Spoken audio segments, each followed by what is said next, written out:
Halo ndugu zangu wanapionea. Ndugu zanguni, mimi nina wazo moja. Napenda kujenga hoja hapa. Lengo ni kufanikisha malengo yetu ya mradi wetu wa Pi Network. Kwa kuwa Pi Network bado tunaisubiri, bado core team wanaendelea na mchakato na hatujajua ni wakati gani ambapo sasa itakuwa open network tayari ili tuanze kufanya manunuzi internationally. Pamoja na kwamba huko wanaendelea, mimi nilikuwa nafikiri kwamba kwa kuwa kila nchi ina utaratibu wake wa kisheria kuhusu mambo mbalimbali, mimi hapa nazungumzia mambo yanayohusiana na fedha, mambo ya kibiashara. Nilikuwa na wazo moja. Kwa kuwa mchakato kule bado unaendelea, na kwa sababu hapa Tanzania kuna sheria, hapa nazungumza kwa ajili ya Tanzania, kuna sheria zake za biashara. Kwa hiyo mimi nilikuwa na wazo kwamba ni wakati mzuri sasa wa kuweza kukutana na viongozi wa ngazi za juu za serikali kuhusiana na mradi wetu huu wa Pi Network. Haya ni mawazo yangu ndugu zanguni. Hapa sihitaji challenge. Hapa nahitaji mawazo mbadala, kuchangia hoja, kujenga na hoja, ili tuweze kulisukuma gurudumu letu. Kama tujuavyo kwamba sio rahisi kutokana na sheria iliyopo sisi kufanya biashara za kununua na kuuza kwa kutumia Pi, kutoka labda bidhaa iliyotoka nje ya nchi na kuingia ndani bila kulipa ushuru. Kwa mfano, mtu mmoja anaweza katoka kwenda kuleta bidhaa, labda kuleta magari, akaleta magari yake 5, halafu akayafikisha bandarini pale, akafanya utaratibu wa kuuza labda 2 ili alipie ushuru, kwa sababu kila bidhaa lazima uilipie ushuru. Sio lazima watu wote tutanunulia kwenye application zilizopo.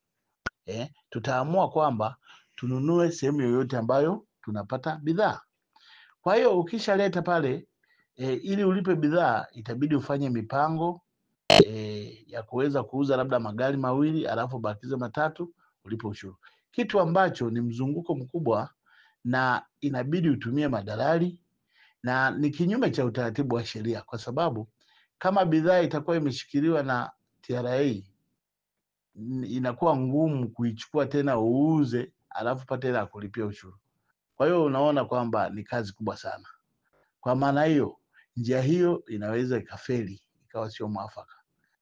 Na kwa namna hiyo, lazima kwa namna yoyote, iwe jua liwake, mvua inyeshe, lazima kulipia ushuru. Na kwa sababu unakuwa umenunua bidhaa kwa Pi, na hapa sasa inatakiwa, kwa sababu serikali yetu haijui Pi, kwa hiyo lazima utalipia keshi. Sasa kama utakuwa hauna keshi, hapo manunuzi yatakuwa ni changamoto. Kwa hiyo mimi wazo langu ni kwamba kwa kuwa kila kitu kina viongozi, sisi tuna viongozi wetu wa Pi Network. Mimi nilikuwa nawaomba wajiorganize, ni ombi langu na ni wazo langu, wajiorganize ili waweze kufanya mawasiliano ya kuonana na viongozi wa ngazi za juu. Tunaweza tukawatumia viongozi wengine ambao tuko nao na ambao wana mine pia wanajulikana. Kwa mfano kuna niliwahi kusikia mbunge mmoja, dada mmoja ana mine na anazungumzia Pi, lakini wengine walishawahi kuzungumzia bungeni.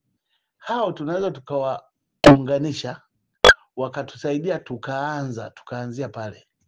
Tukamwona naibu waziri wa viwanda, kama viongozi wakamwona naibu waziri wa viwanda, wakamwona waziri.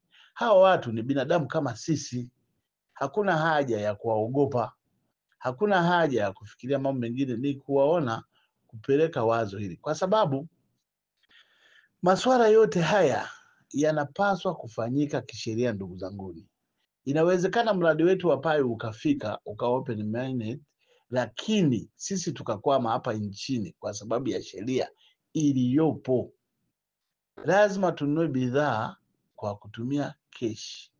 Serikali haijui pai. Hapa mbeleni mimi naona kwamba itatuwea ngumu kama tukitegemea application tu peke yake na hatujajua application zitakuwa zimejipangaje aidha kututosheleza. Kwa hiyo mimi nilikuwa naomba tufanye njia mbadala ili kuonana na viongozi wetu waonane na viongozi wa kiserikali wa Wizara ya Viwanda, Wizara ya Fedha, ili waweze kuzungumzia haya masuala halafu wayaweke sawa, kwa sababu tulimsikia mama rais anazungumzia Mei Mosi ilikuwa kwamba kuna swala la cryptocurrency wanaohusika Wizara ya Fedha, gavana waongelee hayo masuala pamoja na wanasheria wayaweke mambo sawa. Kumbukeni hizi sheria zinaenda taratibu na lazima zipite bungeni.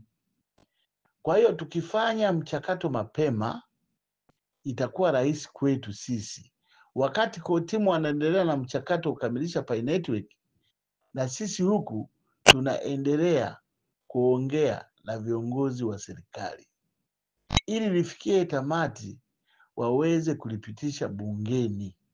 Na kwa sababu waziri mkuu alishaongea kufikia mwezi wa 6 wana mpango wa kujenga industry ambayo itaweza kujumuisha vijana ambao watafanya mifumo ya kidijitali, na sisi tunaweza tukapitia hapo hapo.